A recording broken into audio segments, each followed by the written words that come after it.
In this video, we will discuss the three menus related to job slips and job orders. The menus are Inventory 1, Production, Job Order, Apply Job Order to Job, and Progress Status by Job Order, and lastly, Job Status. And we will start by Apply Job Order to Job menu. In this menu, you can search for the job orders entered in the program and then convert the quantity entered in job orders into job slips with ease.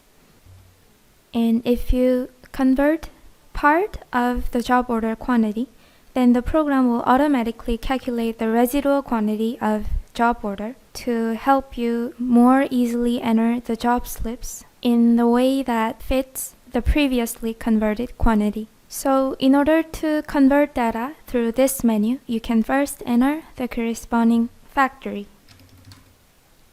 You need to enter a factory code and search. And then basically, based on the job orders that were entered with this factory code, the program will display the required job quantity based on the job order manufactured item quantity. And you can simply check the required job quantities and then convert the displayed data into job slips with ease, simply by using this button. And in this menu,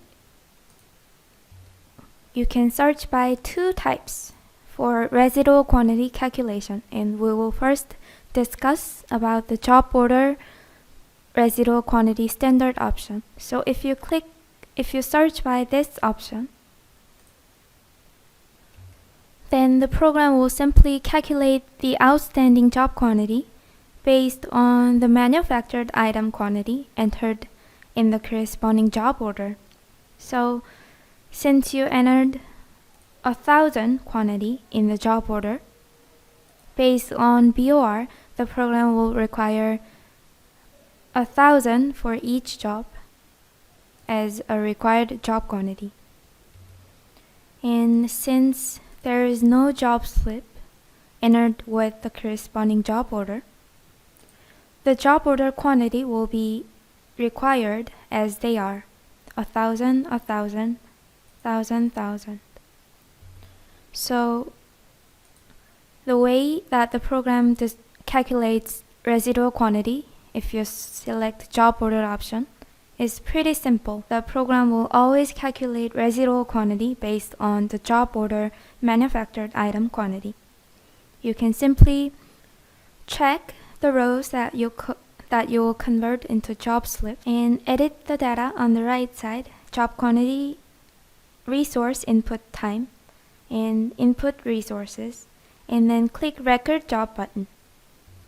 And to explain each column, once you've checked each row, then the program will automatically calculate the required job quantity and required job hours based on the BOR registered for the corresponding jobs and items.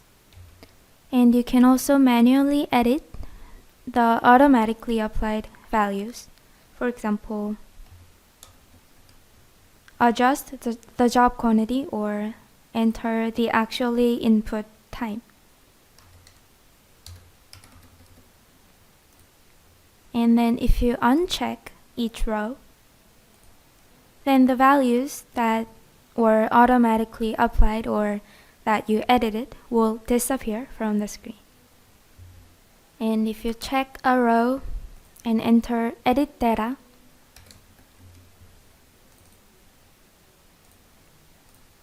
and click the Record Job button at the bottom, then you can check the job slip details, job order quantity, job quantity, job base item, manufactured item, job duration, and resource, and then you can click Save.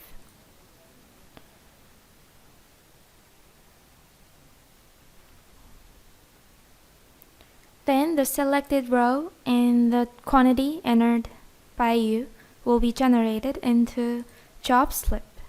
You can find the job slip by going to the corresponding list.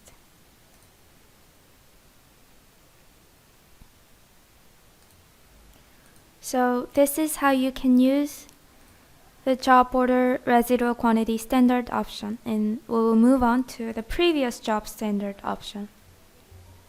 So this option calculates residual quantity through a rather complicated steps. So firstly, the program will consider the job order manufactured item quantity, in this case 1,000. Then the program will consider each step of jobs required for the corresponding manufactured quantity of job order.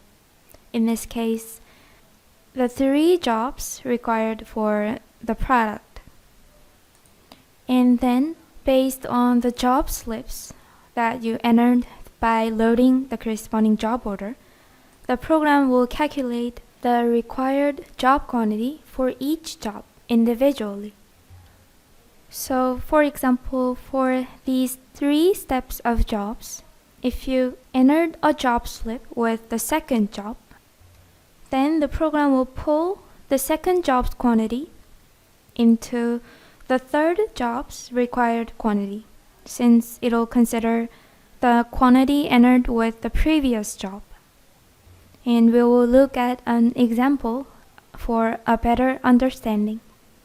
So let's say there is an item, assembled product, and its process is assembly, and you registered a factory with the corresponding process named assembly factory, and then you registered 3 steps of jobs for the corresponding process: pre-assembly, assembly, and then lastly finishing. And then let's say you registered BOR with the following details.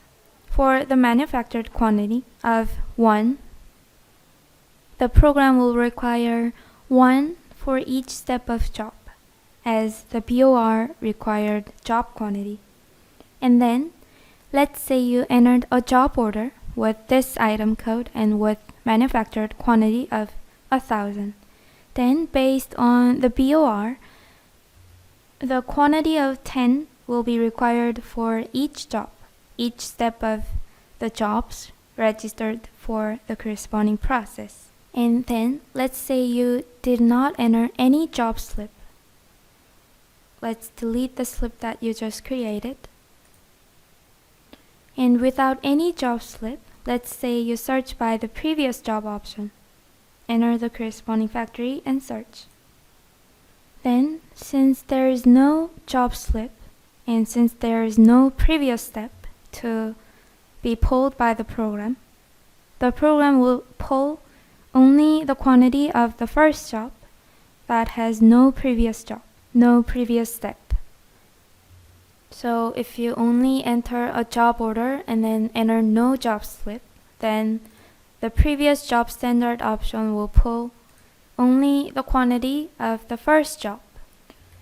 And then let's say you enter a job quantity for the second process and not the entire quantity but part of the quantity.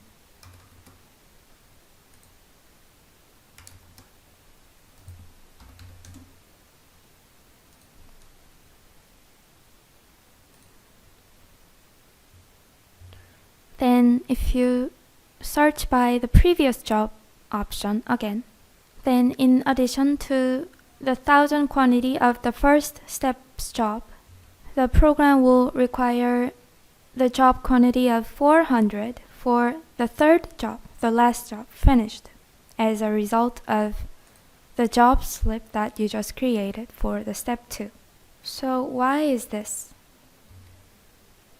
It is because the previous job option will always consider the quantity entered with the previous step's job. So since you entered the second step's job, assembly, with quantity 400, the program will calculate quantity of 400 as the residual quantity of the next step, finishing the third step.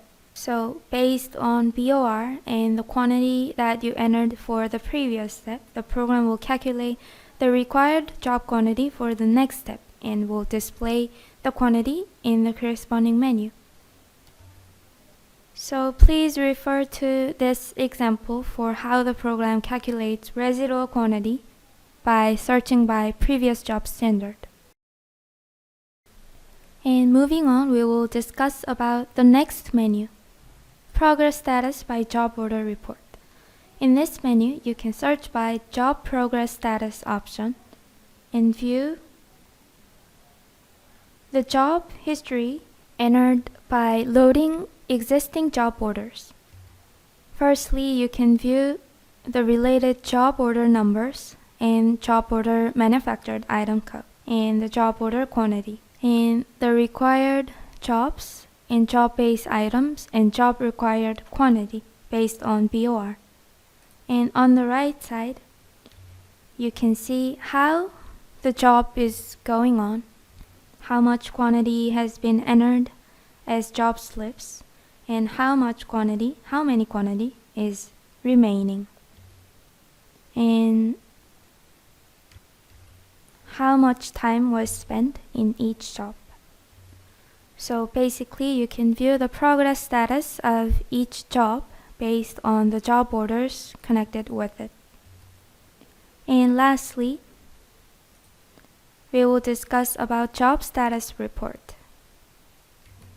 So in this menu, you can view the job history that you entered through record job menu in a report form.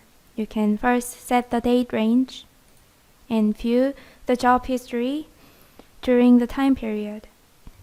Then if you search, you can view the details of the jobs during the date range, their date, their factory, jobs in manufactured item, job-based item, job quantity, and resources that were put in each job. And more importantly, in this report, you can compare the BOR-based standard job duration and the actual job duration that you entered in the job slip. And you can view the difference value, standard minus actual job duration. So please use this report to compare the standard and actual job hours.